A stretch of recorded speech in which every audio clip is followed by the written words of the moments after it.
Story time!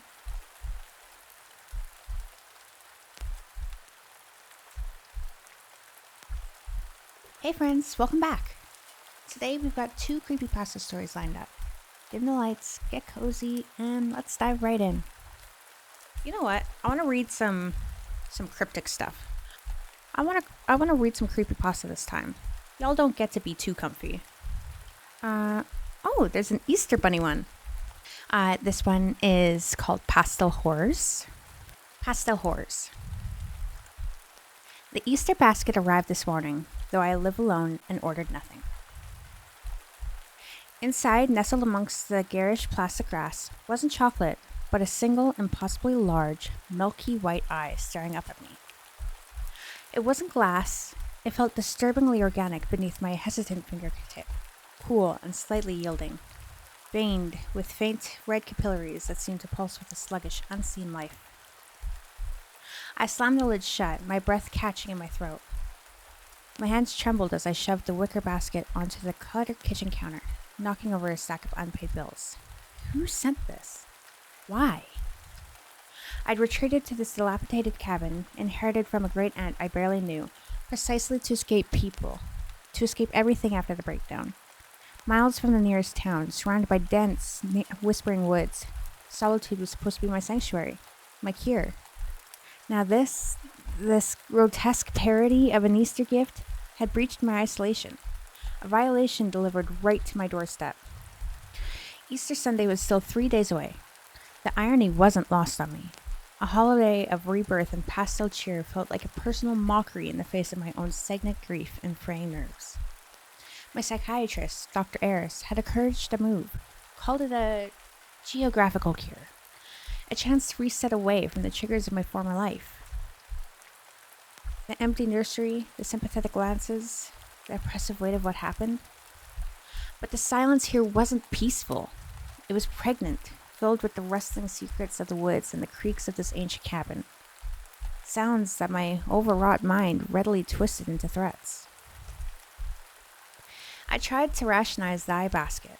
A prank? Some local youths testing the newcomer? But who knew I was even here?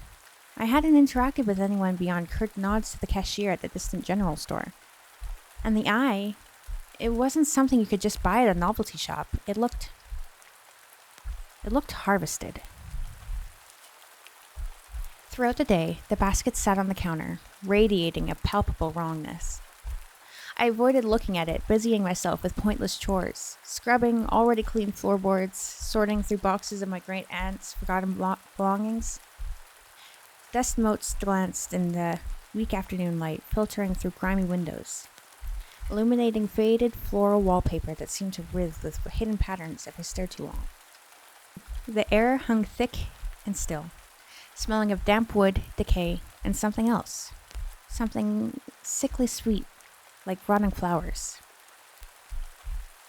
As dusk bled through the trees, painting the sky in bruised purple and oranges, the sounds began. Not the usual creaks and groans of the old house settling. This was different. A faint skittering within the walls, like tiny claws on dry timber. Then a soft thump, thump, thump from the porch. My heart hammered against my ribs. I froze, straining to hear over the frantic pulse in my ears. Thump, thump, thump. It wasn't rhythmic like footsteps. It was hesitant, playful. I crept towards the front door, my hand hovering over the deadbolt as I'd installed myself. Peering through the peephole, I saw nothing but the encroaching gloom and the gnarled silhouettes of trees. Yet the thumping continued, closer now, seemingly right below the peephole. I forced myself to look down through the small glass lens again. Nothing, just the weathered wood of the porch floorboard. Then I saw it. Tucked against the wood door frame, almost hidden in the shadows, was a single, perfectly formed Easter egg. It was painted a nauseating shade of Pepto-Bismol pink. I recoiled from the door, a cold dread washing over me. This wasn't random. Someone, or something, knew the holiday, knew the symbols, the basket, the egg. They were messages, but what were they trying to say? Sleep offered no escape that night.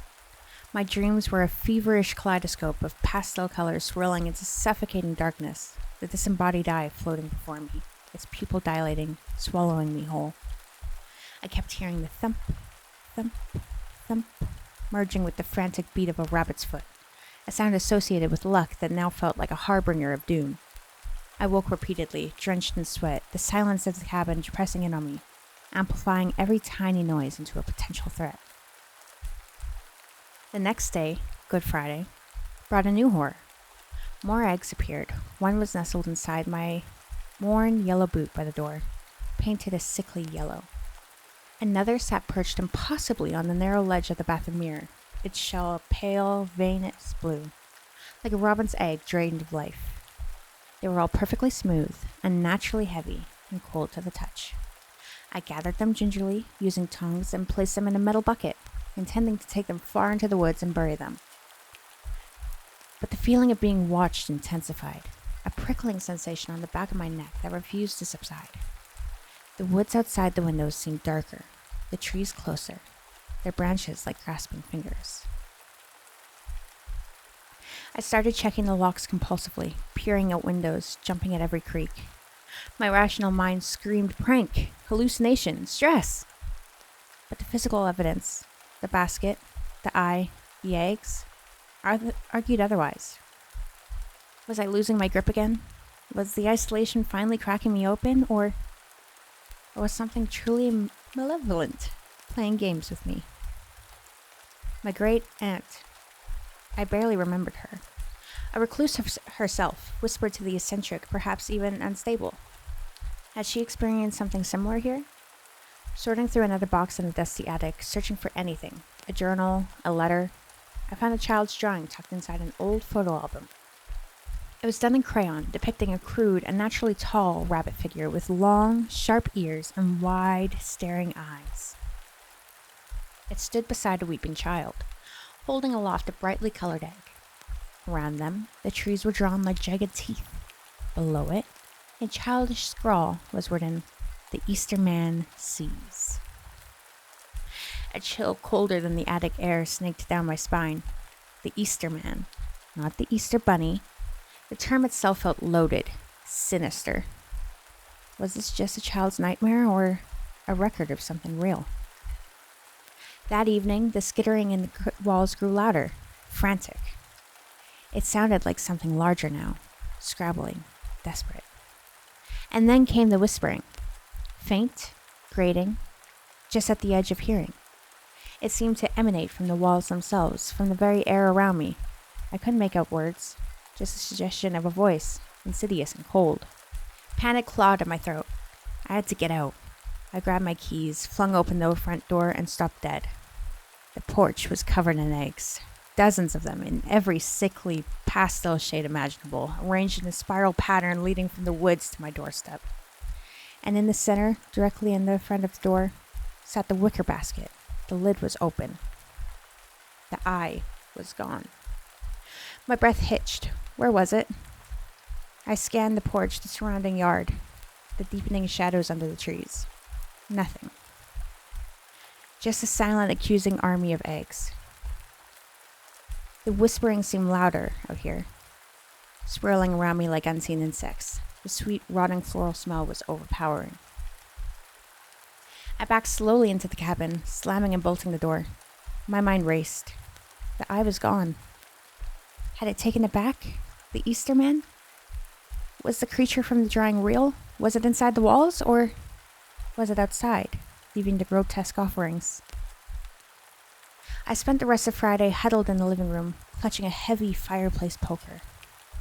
Lights blazing despite the hour. Every shadow seemed to writhe. Every noise sent jolts of adrenaline through me. I tried calling Dr. Artist, but the phone line was dead. Of course it was. The creeping sense of inevitability tightened its grip. I was trapped, isolated with this thing. Saturday appeared in a blur of terror and exhaustion. No new eggs appeared, but the silence felt heavier, more watchful. The skittering in the walls ceased, replaced by the occasional soft tap, tapping on the window panes. Like fingernails or claws, I didn't dare look. I boarded up the small bathroom window with loose planks I found in the shed, my hammer blows echoing unnervingly in the stillness. I found myself thinking about my aunt's drawing again. The tall rabbit, the weeping child, the ominous phrase the Easter man sees. Was the child my aunt herself? Had she been tormented by this entity? Maybe her eccentricity wasn't inherent. Maybe it was inflicted, a result of living under the gaze of the Easter man.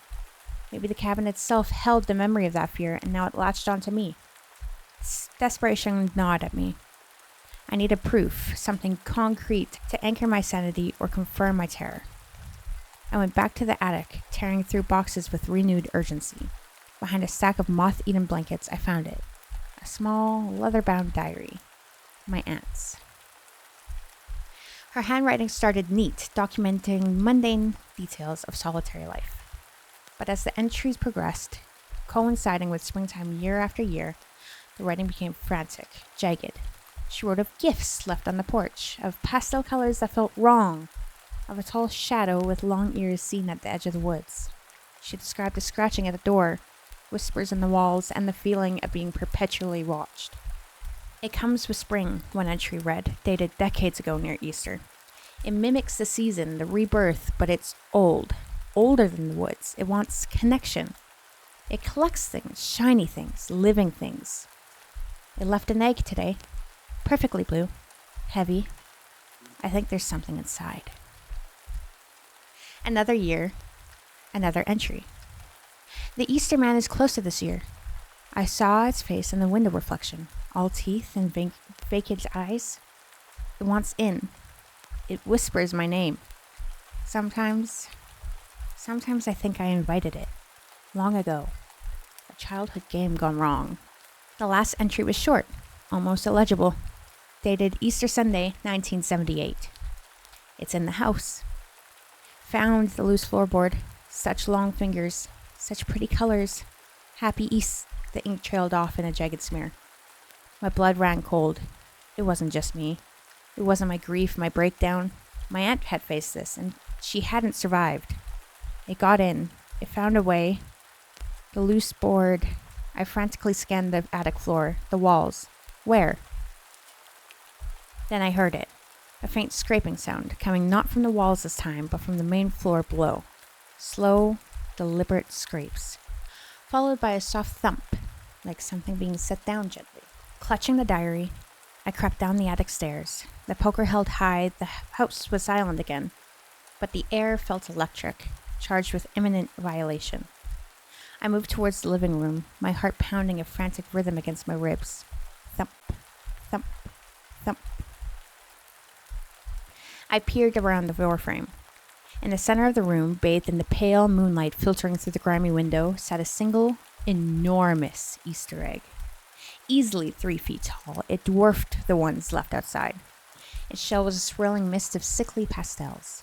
Pink, blue, yellow, green, blended like a child's finger painting. It seemed to pulse faintly, radiating the same cloying, rotten flower scent. As I watched, paralyzed by a mixture of terror and morbid curiosity, a thin crack appeared near the top. It zippered downwards with a soft crunch, splitting the grotesque beauty of the shell. Another crack appeared, then another, branching out like veins. The egg wobbled slightly. The scraping sound started again, louder, coming from inside the giant egg. Something was hatching. I couldn't move, couldn't breathe. The scraping intensified, accompanied by a wet, tearing sound. The cracks widened, revealing glimpses of something dark and slick within. The pastel shell began to buckle inwards in places, pushed from within. That cloying sweetness intensified, becoming nauseating, thick enough to taste. My mind screamed at me to run, to smash the thing, to do anything, but I was rooted to the spot. A rabbit caught in the headlights of an oncoming nightmare. My aunt's final words echoed in my head. It's in the house. It hadn't needed to break down the door or climb through a window. It had been delivered. A Trojan egg. The top of the shell finally gave way, pieces falling inwards with soft thuds. Slowly, agonizingly, something began to emerge. Not a chick, Not a bunny. Nothing familiar. First, a long, pale limb, impossibly thin, jointed at unnatural angles, ending in fingers that were far too long, tipped with sharp, yellowed claws. It flexed, scraping against the remaining shell. Then another appeared, equally grotesque. A head lifted from the jagged opening. It was vaguely rabbit-like in shape, but hideously elongated, skull-like, covered in patchy, colorless fur that barely concealed the glistening bone beneath. Its ears were long and pointed, twitching independently, ragged and torn at the edges. Worst of all were the eyes. Or lack thereof. Empty sockets, dark and weeping, a thick black puss somehow conveyed a terrifying awareness, a focused malevolence. Its jaws stretched into a wide, contorted grin, revealing rows of needle-sharp teeth stained with something dark. The Easter Man. It pulled itself further out of the shattered shell, its body unfolding like a stop-motion horror. Tall, emaciated, clad in what looked like tattered remains of pastel fabric fused with desiccated skin and patches of moldy fur. It moved with a jerky, unnatural gait, its limbs bending wrong, bones cracking audibly. It paused, its eyeless face, slowly swiveling, scanning the room, fixing unerringly on me. The whispering started again, but this time it wasn't formless. It solidified into a voice, dry and rasping, seeming to come from everywhere and nowhere at once. Found you. It took a step towards me, then another, its long claws clicking softly on the wooden floorboards. The fireplace poker felt laughably inadequate. This wasn't something you could fight with brute force. It was ancient, wrong, a perversion of nature and celebration. It had waited, patiently nesting in the silence, feeding on the fear that saturated this place. My grief, my isolation, they hadn't just been symptoms, they've been bait. It raised one long, skeletal hand, beckoning. In its palm, nestled like a grotesque jewel, was the milky white eye from the basket. It pulsed faintly. A gift. Run. The thought finally broke through the paralysis. I turned, stumbling backwards, headed for the kitchen, for the back door, anywhere. But my legs felt like lead. The creature moved with deceptive speed, its jerky movements covering the distance between us in horrifying seconds. I reached the kitchen doorway, fumbled for the knob on the back door.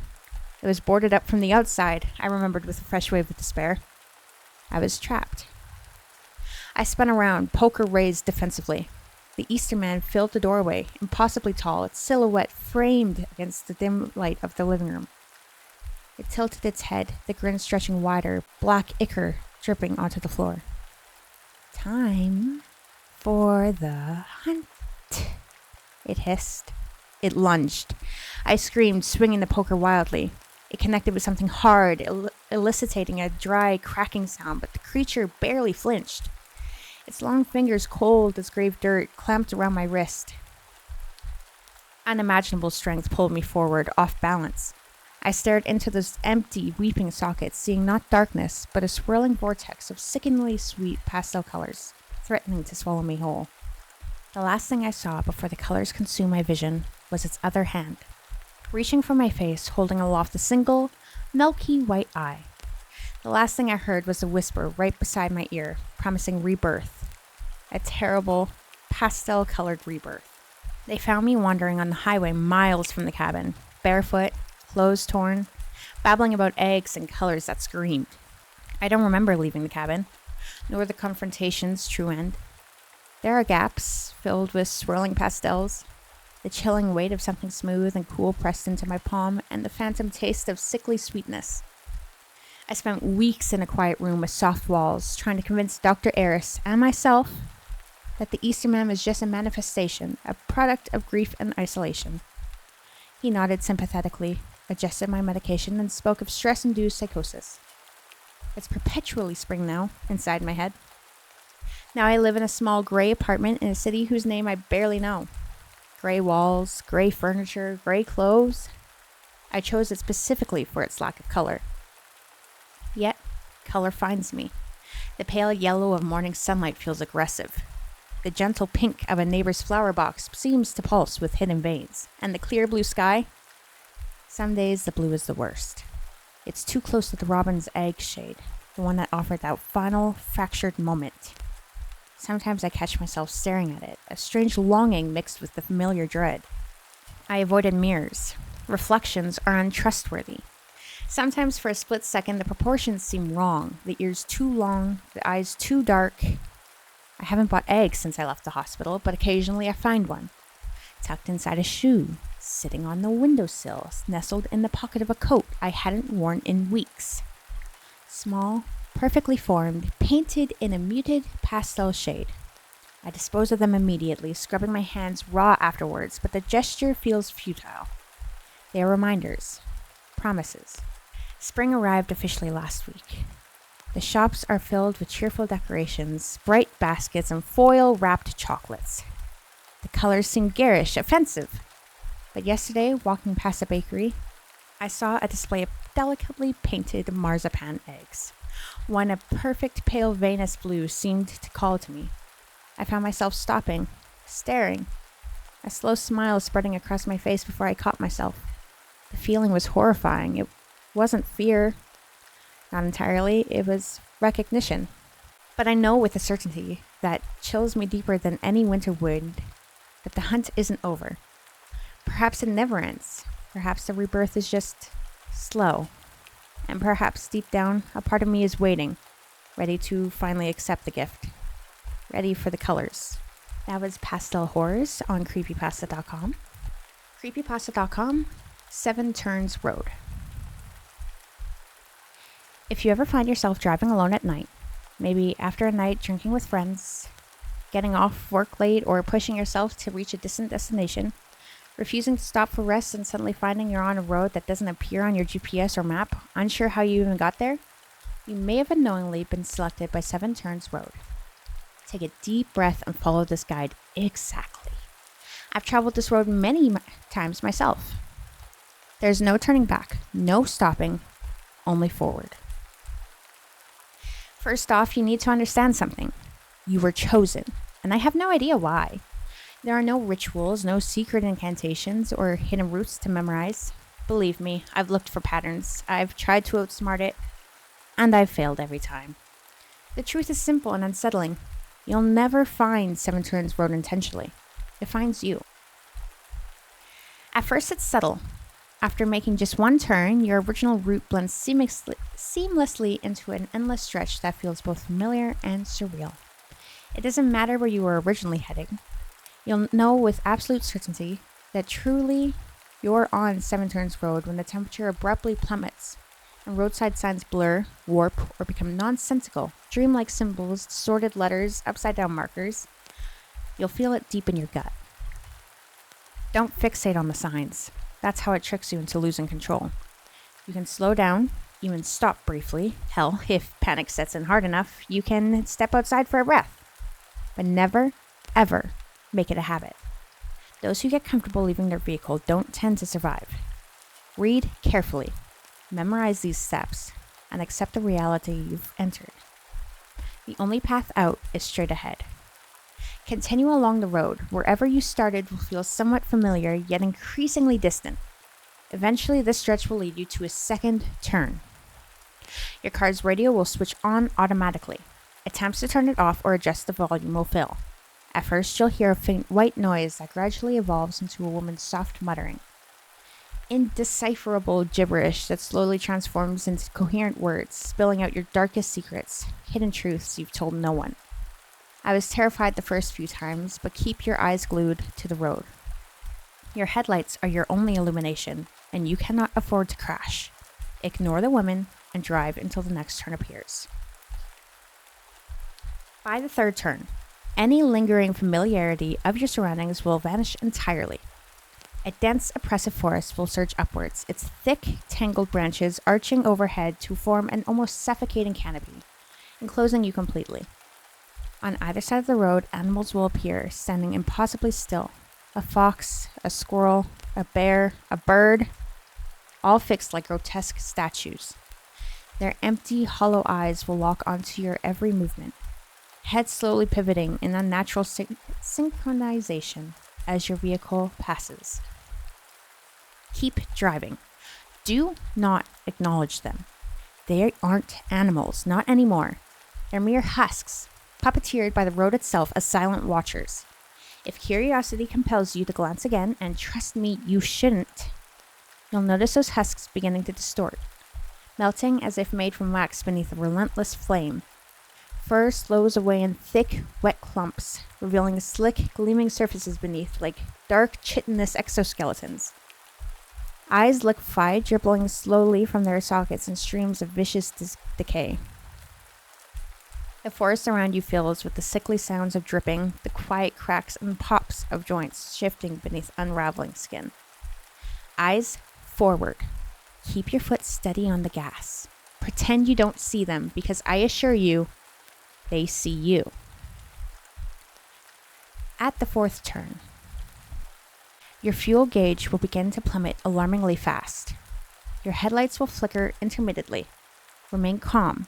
The road is enticing you to exit your vehicle. Do not. You're safe if you remain inside. Your speedometer will become erratic, but maintain a steady, comfortable speed. The radio's whispering will grow louder, clearer. The woman's voice will narrate every tiny detail of your existence. Each blink, heartbeat, every breath you take, even the sweat dripping down your back onto your seat. Pay her no mind. Your focus must remain solely on the road until the next turn. On the fifth turn, a gentle snowfall begins, serene at first, softly coating your car. Normally, it might be calming, but the snow quickly intensifies. You'll notice your hearing fading alongside the thickening snowfall. The harsh wind buffeting your car will abruptly stop. Your engine sounds will disappear, followed by your own panicked breathing. All you'll have left is a faint ringing in your ears. Visibility deteriorates until your headlights barely illuminate upon the blizzard. The snow goes on endlessly, miles upon miles. Do not look to the sides. Those silent, shadowy silhouettes will crawl towards your slowly moving car, attempting to pry their way inside or distract you into veering off the path. If you panic and leave the road, there is no returning. Some shadows will dash suddenly in front of your car. My advice? Pretend they're not there and keep driving. Eventually, you'll encounter a sign, ever-changing, surreal, similar to those at the first turn. Each glance away alters its appearance, but it signals your sixth turn. Right after passing the shifting sign, turn right immediately. Do not miss it. On the sixth turn, your hearing will gradually return. The relentless snowstorm, which seemed eternal, will abruptly cease, melting away rapidly and leaving you alone on the road. The road itself will deteriorate, becoming rough and worn before shifting into gravel. Your car will shake violently, rattling over every pebble and rock. Soon, these sounds will grow louder, heavier, disturbingly similar to the snapping and breaking of bones beneath your tires. An open field will suddenly stretch out around you, filled with hundreds, perhaps thousands of tall, dark figures. Initially, you might mistake them for dead, leafless trees, but they will begin to slowly, unsteadily move toward your vehicle. The smallest of these entities tower nearly 10 feet, while the largest stretch close to 20. Their elongated forms resemble charred bone fused with twisted bark. They possess smooth, featureless faces and deep, hollow mouths emitting anguish voices, cries, screams, and pleas of those you've lost, loved, or failed. You'll feel an overwhelming urge to stop and help them. Resist it. Accelerate as quickly as possible. The sound of cracking bones beneath your wheels combined with their sorrowful cries will make this turn one of the worst you've ever encountered. While slow, they will inch closer. Speed past them. As you approach the final turn, a profound sense of relief and accomplishment will flood through you. You'll feel as if you've narrowly escaped digestion by something monstrous and spat back out into safety. This turn will be deceptively beautiful, almost rewarding, adorned with climbing roses and vibrant flowers. Euphoria will briefly fill you until your headlights begin to flicker, your dashboard lights flash erratically, and every warning signal activates simultaneously. Your vehicle will abruptly die, coasting to a complete stop. With one final flicker of your headlights, utter darkness, deeper than you've ever known, will consume you. This is the final test. The road will determine your fate. Remain inside, silent and still. You'll soon hear tapping and knocking against the windows, doors, even beneath your car. Countless entities will circle and inspect your vehicle, breathing heavily and scratching at the exterior. Hold tightly to your steering wheel. Do not brake or attempt to restart your car. Your car will begin shifting as they push you towards something immense. You'll hear shuffling footsteps rapidly retreat, fearful. Then something massive will open wide. Though invisible in the darkness, you'll sense its enormity. Your car will shift downward, your stomach plummeting as adrenaline floods your veins. A sudden drop will follow. Your vehicle will slowly descend into something terrible, crushing and grinding around you. You'll hear the car being chewed apart, the metal shredding, the sharp edges will puncture through the roof, floor, and sides. Something will scrape your flesh. The vehicle will compress tighter, the roof pressing inches from your face, the sound of destruction deafening. Then, with a final sickening spin, you'll plummet, spiraling into consciousness fades. You'll awaken gasping on a quiet roadside, the exact place Seven Turns Road first claimed you. Feel the grass, the dirt beneath your fingers. Breathe deeply. You've survived. For now. But surviving once doesn't mean freedom forever. I've traveled this road more times than sanity should allow, and each escape comes at a heavier price. Keep this guide safe because the road won't forget you. Even as I finish typing this from the supposed safety of my driveway, I look up, and where my house should be stands an endless road stretching onward. Signs distorted and beckoning. Seven Turns Road calls me again. That was Seven Turns Road by Spates. I've really enjoyed our creepypasta stories. I think they're written really well. They're very creepy and very good. But yes, thank you for being here. Thank you for listening to Creepypasta Stories with Pig. And that wraps up our tales for tonight. I hope you had a good time listening. If you enjoyed, please tap that like and subscribe for more storytime sessions. Sleep well, and I'll catch you next time. Bye.